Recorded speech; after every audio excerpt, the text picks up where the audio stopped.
This is Optimal Relationships Daily, episode 1554. What I Wish Someone Had Told Me Right After My Breakup, Part 1, by Eddie Corbano of lovesagame.com. Hello, everybody, and happy Monday. I'm Greg Audino, your host and narrator here on ORD, the podcast that is all about helping you improve your relationships through the narration of some of the best articles around that cover relationship building. We're going to be hearing the first part of a longer post from Eddie Corbano today, which we will go on to finish in tomorrow's episode. Eddie is the breakup master, and he will be doing his thing once again today as we hear what he has to say about insight he wish he had immediately after his breakup. So let's jump into part 1 now and optimize your life. What I Wish Someone Had Told Me Right After My Breakup, Part 1, by Eddie Corbano of lovesagame.com. When you find yourself alone after a breakup, the majority of your prospective problems right after will come from the fact that you are now on unknown, potentially hostile territory, like you've been transported to another frightening reality. You feel alone, scared, not knowing what the future holds for you. A whole new range of emotions keep pattering on you, making you not recognize yourself. The first few weeks are confusing and disturbing. So the foremost purpose of this article is to give you strength and hope to make it through this undefined and uncharted territory at the beginning of a breakup. I will try to show you what is waiting for you, both the good and the ugly stuff, a map through that dark territory. So please read carefully. Everything you will read is based on experience from so many who have made it through this and who have come out as a better version of themselves. It will help you to get some clarity during this confusing time where nothing seems to make sense. A silver lining. Yesterday, I caught myself observing my wife while she was reading a book. She has this special, weird way that she holds the book in one hand and rests her forehand on the other. I suddenly started thinking about how incredibly lucky I am. If I could have constructed a woman that would fit best with me and the person I am, it would be exactly someone like her. In fact, she's even better than I could have constructed because she's not perfect.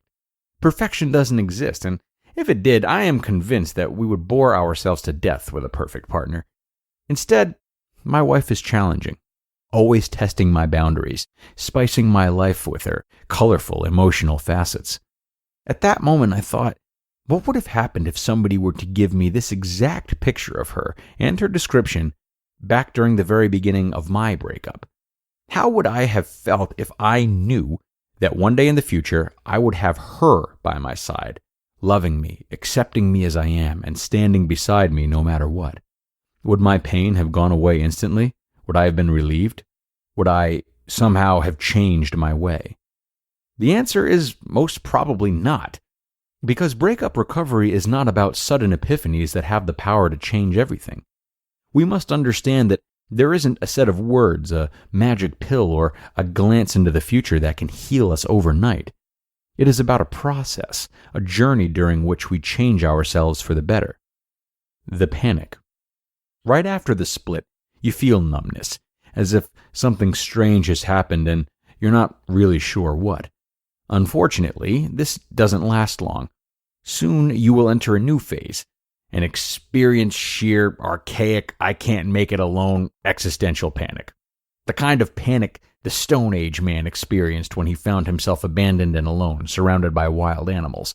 It's an irrational, deep-wired fight-or-flight fear that makes us do all the stupid things we do, like pleading, calling, or harassing our exes. What you must do is simply accept this and understand that this panic is not you.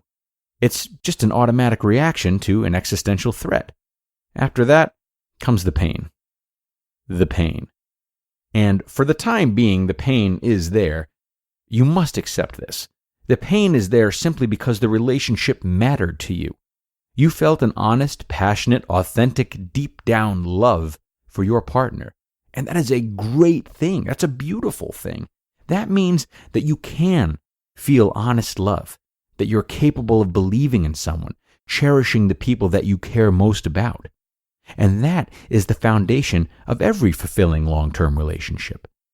Whoever becomes your partner in the maybe not so distant future will know how to appreciate that.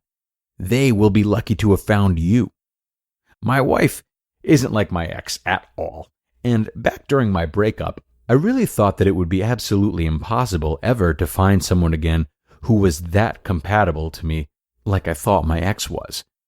Man, was I wrong. I didn't even know what was possible. It's like I had read 2 pages of the big book of relationships and thought I knew what I wanted and needed. So far from the truth.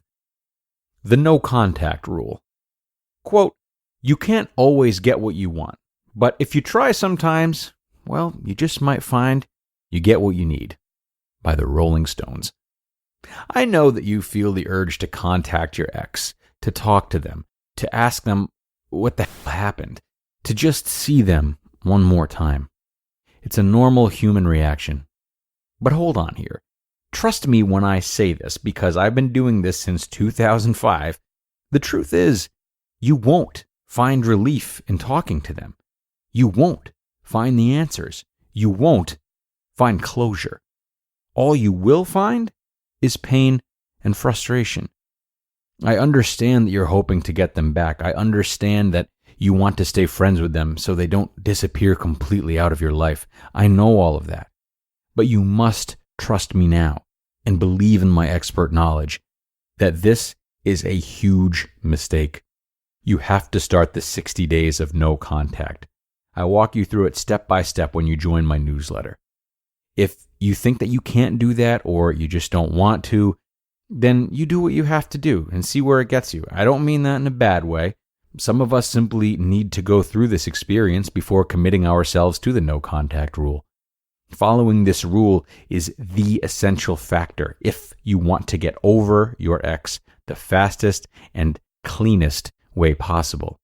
And if there is the slightest infinitesimal chance of getting back together again, you will make the best out of it if you manage to regain your true self and think with your head instead of your bleeding heart. That's the first active step you must take on your own. I can't make you. I can show you the way, but you have to stand up and go. Believe me, I know how you feel. I know your pain. I've gone through every single phase of it, back and forth. I know how hard it is to do anything. But if you want to get better, you must be active. Passiveness will kill you. Stand up and fight for your life and happiness.